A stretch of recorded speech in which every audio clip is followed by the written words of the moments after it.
નરાધમ શિક્ષકને કડકમાં કડક સજા ફટકારવામાં આવે તેવી માંગ સાથે ધારી સુન્ની મુસ્લિમ જમાતે ધારી મામલતદારને આવેદનપત્ર પાઠવવામાં આવ્યું। સમગ્ર તપાસ નિર્લિપ્ત રાયને સોંપવામાં આવે તેવી પણ વ્યાજબી માંગ।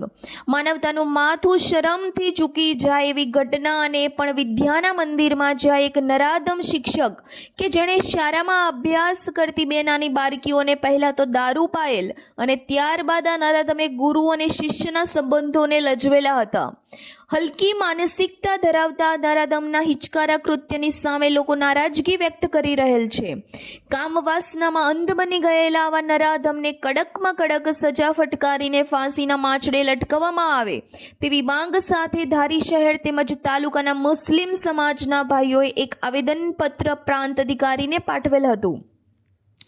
ગાંધીના ગુજરાતમાં એક બાજુ દારૂ પર પ્રતિબંધ મૂકવામાં આવેલ છે, પરંતુ વિદ્યાના મંદિરમાં એક નરાધમ શિક્ષક શાળામાં અભ્યાસ કરતી બાળકીઓને દારૂ પીવરાવીને એક રાક્ષસ કરતા પણ હલકી કક્ષાની માનસિકતા ધરાવતો હોય તેવું લોકો જણાવે છે। સમગ્ર હકીકત જોઈએ તો અમરેલીમાંથી શિક્ષણ જગતને શમશાર કરતી ઘટના સામે આવી છે। અમરેલીના કુકાવાવ રોડ પર આવેલ ભારતનગર શાળામાં નરાધમ શિક્ષકે ચાલુ શાળાએ દારૂના નશામાં બે બાળકીઓ સાથે દુષ્કર્મની ફરિયાદ સામે આવી છે। ધોરણ 4માં ભણતી બે બાળાઓ સાથે દુષ્કર્મ આચર્યાની આ ઘટના અમરેલીના કુકાવાવ રોડ પર આવેલી મસ્જિદ પરિસરમાં બેસતી ભારતનગરની પ્રાથમિક શિક્ષણ સમિતિની શાળામાં બની હતી।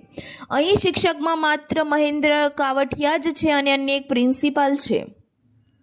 જે સમયે શાળામાં પ્રિન્સિપાલ રજા પર હતા તે સમયનો લાભ લઈ પ્રિન્સિપાલ રજા પર હોઈ શિક્ષક એકલો હતો ત્યારે રિસેસમાં રૂમનો ઓરડો બંધ કરી તે એક બાળકી સાથે કુચેષ્ટા કરી રહ્યો હતો। વાલીઓએ દોડી જઈ તેને રંગે હાથ ઝડપ્યો હતો। આ શિક્ષક છેલ્લા 8 દિવસથી બે બાળકી પર દુષ્કર્મ ગુજારી રહ્યો હતો। બાળકીએ સમગ્ર મામલે તેની માતાને વાત કરી હતી, જે બાદ બંને બાળકીઓને શાળાએ મોકલવામાં આવી અને જ્યારે એ કુચેષ્ટા કરી રહ્યો હતો ત્યારે વાલીઓ ત્યાં પહોંચી ગયા હતા અને આ શિક્ષકને રંગે હાથ ઝડપી પાડ્યો હતો। આ શિક્ષક નાસી ન જાય તે માટે યુવાનોએ ફરતા તમામ રસ્તા પર પહેરો ગોઠવી દીધો હતો અને બાદમાં પોલીસને બોલાવી તેના હવાલે કરાયો હતો। વાલીઓએ કહ્યું હતું કે પ્રિન્સિપાલના રૂમમાંથી દારૂની 2 બોટલ પણ ઝડપાઈ હતી। આ શખ્સે પોતે એક ભાડાનો શિક્ષક રાખ્યો હતો જે તેના બદલે ક્લાસરૂમમાં બાળકોને ભણાવતો પણ હતો।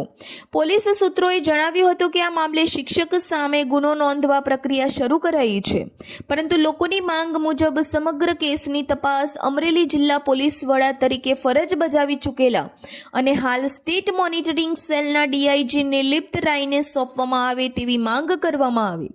Reporter Damor વનરાજભાઈ, DT news live 24 ધારી।